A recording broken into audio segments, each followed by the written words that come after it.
The movie itself really wasn't the greatest. The first and the third were good, but the second one, kind of being a story about Joss Mader, kind of made it that this movie was just a little off. Oh, you know what I'm talking about. I'm talking about Cars 2. And no, this podcast isn't about the Cars 2 movie. It's about something that the Cars 2 movie brought to light. Talking about the cars that Mader picked up. At the beginning of the story, you see him drive up and pick up a car that's having trouble getting out of town. Well, it keeps breaking down. It constantly needs to be repaired. There are a lot of vehicles like this. And hell, even I've come into contact with a few of them like this, knowing that there's bad issues. I've heard of all kinds of them. And hell, there's even a book about them. If you don't know what I'm talking about something that you put in your water to make it more refreshing. Something that if you bite into it, you'll pucker up real good. Yeah. Today I'm talking about lemons and the automotive lemons that we all know. There's a lot of them out there, but there's a lot of reasons why these vehicles even come out to the market. And today, AutoLooks is going to take a look at that.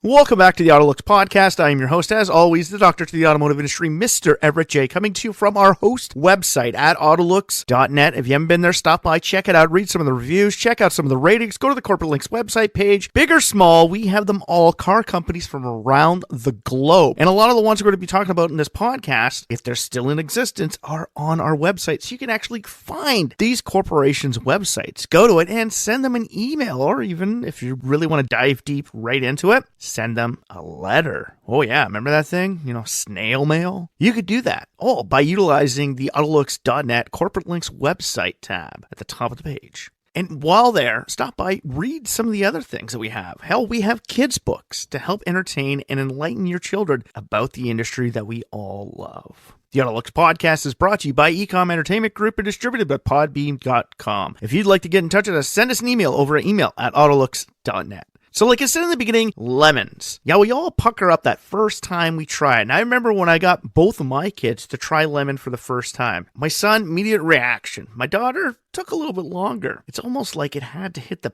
back of her throat before she finally realized this is sour. And just like the actual fruit, the automotive world can leave a sour taste in your mind. Yes, automotive lemons. Now, if you didn't know this, there's a complete book that's been in existence since the 90s called Lemonade. It's basically a guide to problematic vehicles. And if you didn't know this, there's an actual other website online, because you can go to the Lemonade's website. It's kind of hard to get through it, and sometimes you actually have to pay to use it to find information about this. So there was an alternative to this. And one of these ones I use all the time is carcomplaints.com. And at Car Complaints, they'll give you full recall notices, problematic issues with vehicles, consumer reports, and they base it off of all outlined issues with every single vehicle. I did this for a whole bunch of vehicles that I own. And it's funny because back in the day when I used to own, big beast Kia Borrego, I'd put it on there, and since it was only sold in North America for 1 year, there was never any issues on it. So limited production vehicles, you can't find out a lot of bad problems with it. But while looking for a vehicle, even used, I can go through and find out all the major issues. That's how I knew when I bought my RAV4, I bought it the second year it comes out. Usually I wait until the third because I knew they just installed the new 8-speed transmission. If you know anything about the new 8-speed transmission from Toyota, they've been having a lot of issues when they put it into new vehicles. It's kind of become the lemon transmission of Toyota. They don't really like to talk about it, but it is there. The first year they put it in the RAV4, 2019, problems. Like literally, Car Complaints had this thing marked as a clunker and a stay away from. They even put that up in their top corner. They have their good rating, they have their clunker, and then they have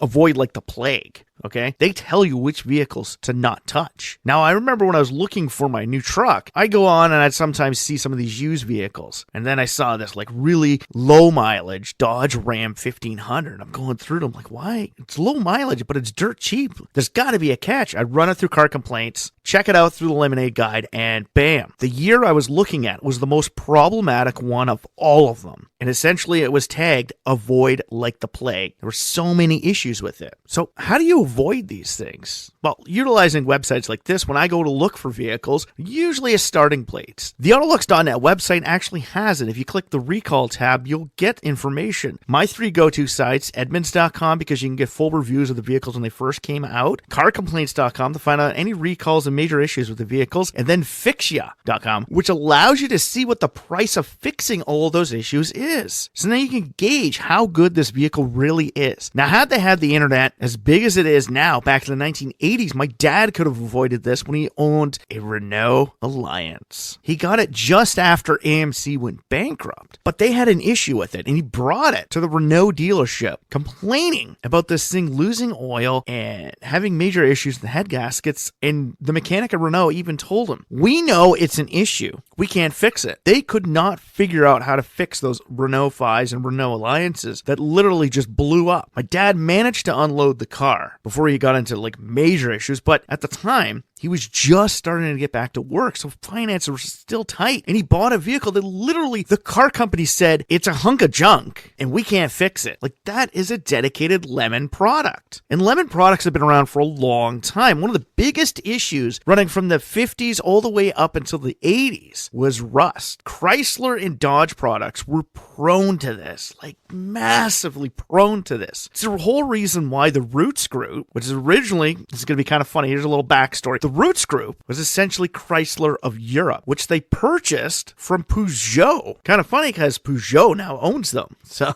the tables kind of turned on that one. But the Roots Group was brought out, and they had products from like Humber, and they were horrible. Plymouth sent out this product called the Plymouth Cricket. Neat looking vehicle, kind of Americanized for the European marketplace. So it's an Americanized design for a small vehicle market. So it wasn't this big massive boat that we had over in the United States. No, it was a small compact vehicle on the other side of the planet. So it was fitting for their market. Unfortunately, when people started getting these vehicles, they realized very quickly, usually within 12 to 18 months, that they were rusting out. Now, you have to remember, back in the 1970s, we utilized a lot of salt on our roads. Cars were allowed to use chains, and a lot of places just dumped salt. They didn't use the brine mixture, they didn't use sand, they didn't use the spray, they didn't use wood chips or anything else in the wintertime for snow. They just dumped salt all over it. I know this because I've come from a city that was one of the last ones in the province of Ontario to finally ban the use of salt, except in specific situations. Now, highways all across the province of Ontario still utilize more salt than sand. They try and put it all together as a brine system, but it essentially has more salt in it, which is corrosive to your vehicle. That's the reason why when you get off the highway, your vehicle is white. Even my truck that is white looks even whiter than it originally was. That's because of all the salt they put on the road. My home city used to put tons and tons of salt on the road. Seriously, if it snowed in the morning, within 3 hours, the roads were already back down to pavement. There was so much salt on them. And by the time it got warm and the roads dried out, they weren't black, they weren't gray, they were almost the color of the snow. There was so much salt. This became an issue in the 1970s when we're still utilizing standard steel. A lot of companies hadn't gotten into galvanizing or even utilizing stainless steel in any of the undercarriage parts of their vehicles. People were doing it, but not to the scale they are today. And Chrysler realized this major issue. Essentially, it caused the entire collapse of the Roots groups because everybody saw these vehicles as lemons. They would start rotting out, and before your warranty even ran up, some of them would rot out. But they would just say it's normal wear and tear. I'm sorry, you're just driving in salty conditions. You need to wash your car more. Not realizing that it's their issue. Years later, they realized, oh, maybe if we galvanized it, it wouldn't have had so many issues and it wouldn't have rotted out. That was our problem. And that was a major lemon factor. Rust is a big part. And like I said in the original intro, Cars 2, Mater is covered in rust. He's not essentially a lemon because of his age. You got to remember, he goes all the way back to like the 1950s as a tow truck. So for him in today's world, he naturally would have a little bit of rust, even though he lives in a desert. Eventually, time will hit him. He will lose his paint and he will start to rust. But vehicles that rust super quickly, that's just a dedicated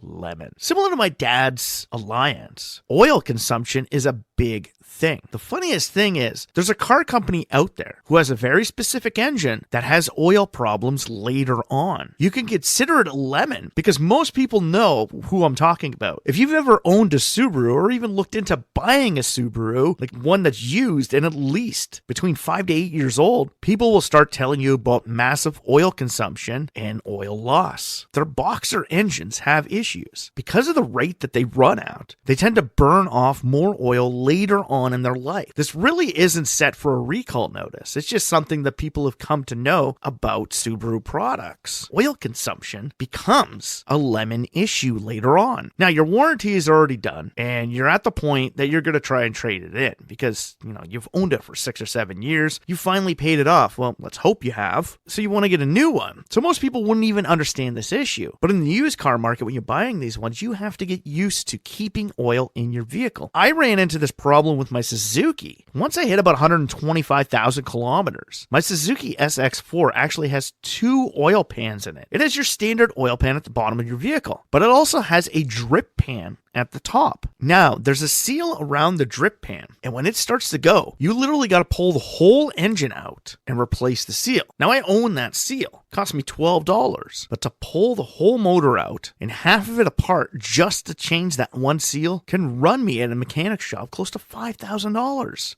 But at 125,000 kilometers and being a 2007, by the time I hit that, my son was 4 years old. So we're talking it's 2016, and this is long past its date. But this is a problem that even Suzuki mechanics knew of. They knew that there was a pressure switch behind your oil filter, which could leak. That one is easy to change out. It's about $8. You can change it out when you do an oil change. The other one is the upper seal. And when that one goes, it's a big job. This puts the SX4 into lemon territory because even though it's past the prime of the vehicle, where standard automobile cars are made to last 250,000 kilometers before they finally go, this is at 125,000 kilometers. I'm halfway through its life expectancy. Doesn't matter that the car was almost 10 years old. I'm only halfway through its life expectancy, and I'm losing my seals. This is very similar to Dodge Journeys and Chevrolet Malibus. I actually owned a Malibu, a 1999 Chevrolet Malibu. And the first thing my mechanic said to me, change your head gasket seals. These cars are prone to blowing head gaskets. So naturally, I was in getting some other work done. He had some left over from a previous job, so he gave them to me at cost, did not mark it or nothing else, and actually put about one extra in for free and changed them out. Like you said, it's an easy, quick fix you could do in your vehicle. It's not going to cost you a lot. But if you blow a head gasket, bam, there's your engine. It's gone, and you're into thousands of dollars to replace it. Chevrolet knew this was a major issue, but never put a recall out on it. Because by the time they realized the head gaskets were going to be going, it was either past the warranty or the used car market could just figure it out. Because once a vehicle hits the used car market, the initial production company doesn't have to worry about it anymore. So when you're buying a vehicle in the used car market and you want to go onto the Lemonade book and start bitching about your 5-year-old freaking Chevrolet that just blew a head gasket, they're just like, you know what? Our warranty only goes for 4 years and 100,000 kilometers, and you're 150,000 kilometers and it's 5 years. You're past the warranty. You're past the life expectancy that our coverage is going to cover you for. So they don't care. Once it's a used car market, it's up for grabs. If major issues start happening, they don't care unless it becomes a safety factor, kind of like the ignition. My Malibu actually got recalled for that whole ignition fiasco back in the teen years. Funny thing is the recall never came in until after my car was actually junk. But because none of the ownership or anything else was ever changed over and it was just parts, it was literally about 4 times before I literally called General Motors and said, I don't own the car anymore. Like I junked the thing because it was such a piece of crap. It rotted out underneath, which means the unibody was slowly cracking. My brake lines and my fuel lines were about to burst. I owned the vehicle for about a year and a half, and every 3 months it was in the shop costing me about $500 or $600. Like it was the biggest piece of crap ever. Every single little part just failed on it. And it was annoying, but it was a used car market. I could say I'm never going to buy a Chevrolet again, but was it their problem? They knew about these problems later on in life, but it was past the year of expiration, so they don't care. That's like having a refrigerator in your house that's 50 years old and you call up the company and bitch and complain about your condenser blowing up on you in the middle of the night. They're going to be like, we'll buy it from you since you've had it for 50 years. Every single one of those died out like 20 years ago. Don't bitch to us.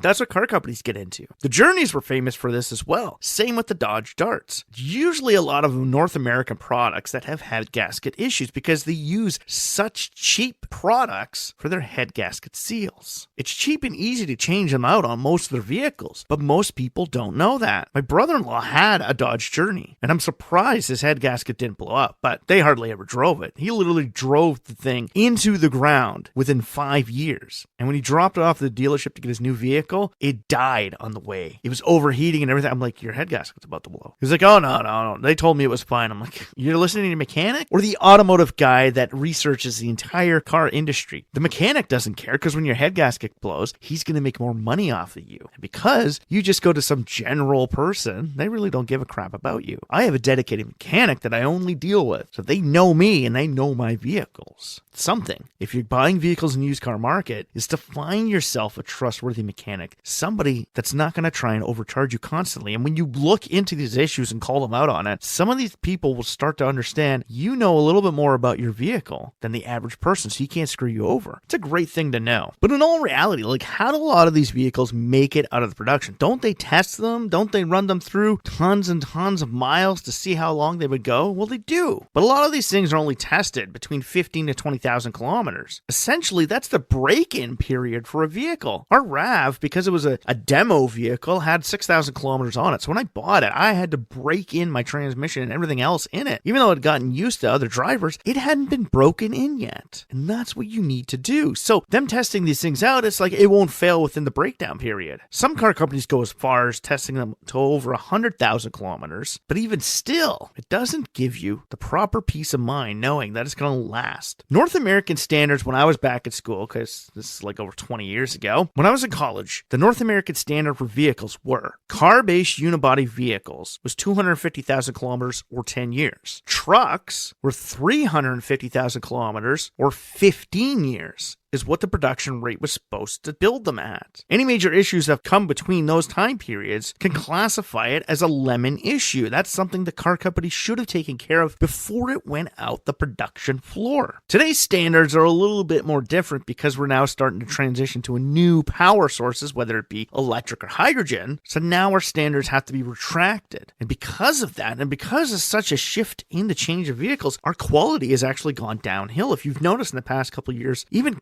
some famous companies that had true, good built quality vehicles have slid downhill. Toyota's had a few recalls. Ford was doing good back in the days it used to partner up with Mazda. Now it's a car company that does one of the highest amount of recalls in the entire world. Like, really? But recalls, like I said, are usually because of safety issues or a major expense. If your transmission on your brand new vehicle blows up in 15,000 kilometers, well, you better know that the car company better be replacing that because it doesn't even pass national standards for those products where they're supposed to last well over 150,000 kilometers. So a recall is issued. But some vehicles still manage to get past this. And I actually have one in my garage. My Rio has aluminum door locks on it. Aluminum is against the law to put as a door lock material in Canada and the United States. So to remedy this issue, because Kia didn't want to spend extra money on going with a galvanized steel lock, they decided that all dealerships are going to have to put a rubber seal behind it to keep water from getting in and destroying them. My car never had that done. So essentially, the door locks are basically all crapped out on my crappy car. And I actually went after the dealership for them. I had them replaced once, but now they're going again because they replaced them with dedicated Kia parts, which are aluminum again. And I said, are you getting me proper galvanized? Oh yeah, we are. They even wrote it on my piece of paper. But by the time I realized it was years down the road. So they refused to replace my locks now, even though Kia broke the law by putting a crappy thing. So that classifies my Rio door locks as a lemon issue. It's a hunk of junk and it breaks down constantly. Get a little bit of water in it, bam, it's gone. Kind of like the electrical demons that hide inside of German cars. Yeah, if you're a lover of German luxury vehicles, BMW, Mercedes, and Audi, then you may not want to listen to this. If you go and talk to most mechanics and they say some of the worst cars, like used vehicles to ever work on, they'll tell you German luxury cars. Why? They are electrical nightmares. They have so many wires and so many different places that things go that you literally have to be an electrical engineer to figure it out. A regular mechanic, it's far surpassing what they even know, even if they do electronics. It's kind of like pulling the engine out of a Ford Mustang or pulling the engine out of a Honda Civic. All the electrical that leaves the engine bay going into the cabin of your vehicle all goes through a central electronics port. Unplug it, pull the engine. If you're pulling the engine out of a Mustang, you literally have to chase every single wire around in the hood because not every single one of them goes to a central point. There's a lot of them centralized, but not all of them. So you go to pull the engine out, oh, there's another cable. Oh, there's another one. Oh, there's another one. It's kind of like German cars. But German vehicles manage to surpass their warranties. So by the time the electrical issues start, it's when they're on the used car market. Now, you may think this is a good thing because you ever notice you don't see a lot of older German luxury cars out there? Well, there's a reason for that. With all the electrical issues, nobody wants to buy them and try and fight through all of those major issues to keep them on the road. So most people just wind up junking them, which makes it appear that everybody just trades up and gets new vehicles. Well, that's not the case. There's none of them on the used car market, which means you'll never find them,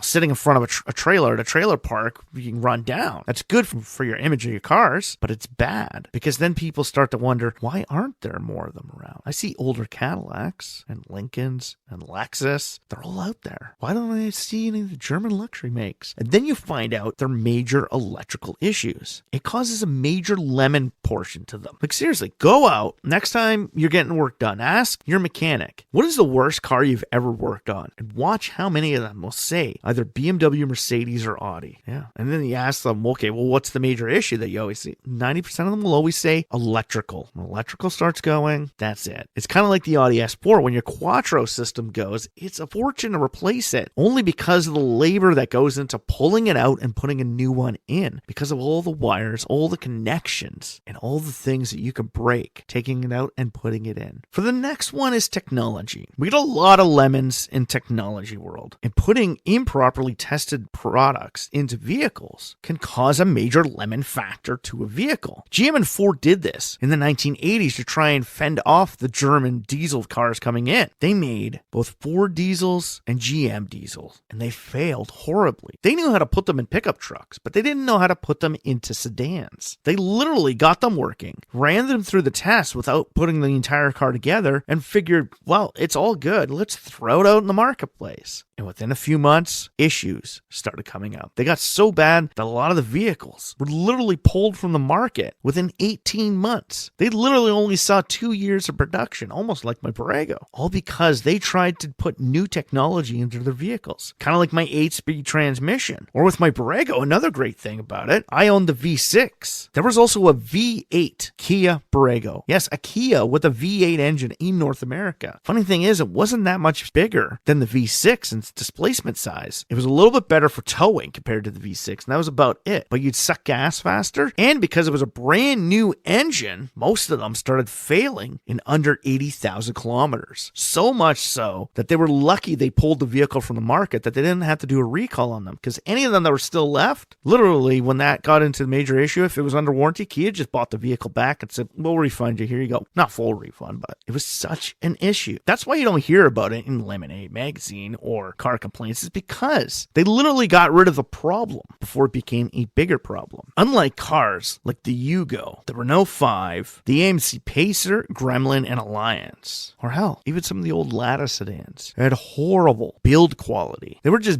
built to be thrown away. The original Hyundais, that's how Hyundai came to North America. They literally built throwaway cars. You buy them, and the second the warranty runs out, you would start to get issues with their vehicles. You didn't buy them on the used car market. Kind of like the K car. With that platform with Chrysler, it saved them. It created cheap vehicles, decently reliable when they were brand new. But past that, they were throwaway cars. They were garbage. You had to get rid of them. You couldn't sell them off because it cost you too much money at the end that you literally needed to get rid of it, and no one would buy it. Except for Red Green. He bought out tons of K cars in Southern Ontario for the Red Green show. That's where most of those ones went. But build quality is a major issue, and you get a lot of build quality out of new companies. Fisker, most most recently, a great designer and somebody who built a great vehicle before the original Karma ran into major issues with the ocean. After people started buying it, the quality issues started coming in, and it started costing them more and more and more. Yugos. Who in North America remembers Yugos? A cheap, efficient vehicle built in Yugoslavia. It was made to put them on wheels, but then they imported them into North America. And you know who imported them? Malcolm Bricklin. Yeah, the man behind the Bricklin SV1. He brought Yugo. He also brought Subaru here too, but you never hear about that. They were cheap, inexpensive vehicles, and that's where a lot of build quality vehicles come from. Is the cheap, inexpensive vehicles. These small car companies want to make a name for themselves, so they shove all these vehicles out. We didn't get the very early generations of a lot of Chinese branded vehicles, so we never got to see that horrible build quality they essentially had. But like Hyundai, you can use that cheap build quality of a vehicle that'll only last until your warranty's done and utilize, because your vehicles are so cheap and your sales are constantly increasing, pump that money back into your car company to build better quality vehicles down the line. But I think Toyota and Honda rank among some of the best made cars in the world. Do you remember Back to the Future 3 when Doc's looking at, oh, no wonder this part failed. It says made in Japan. I always used to find that funny. I'm like, but all the best stuff's made in Japan. This is coming out in like the 80s and 90s. And my dad told me Japan was the equivalent of China during the 1950s. That's where all the cheap junk stuff was made. They took all of that money, reinvested it back in research and development, and started building better quality products than everywhere else in the world. In North America, we had such a huge market, we just became complacent in it. We built lemon-style vehicles,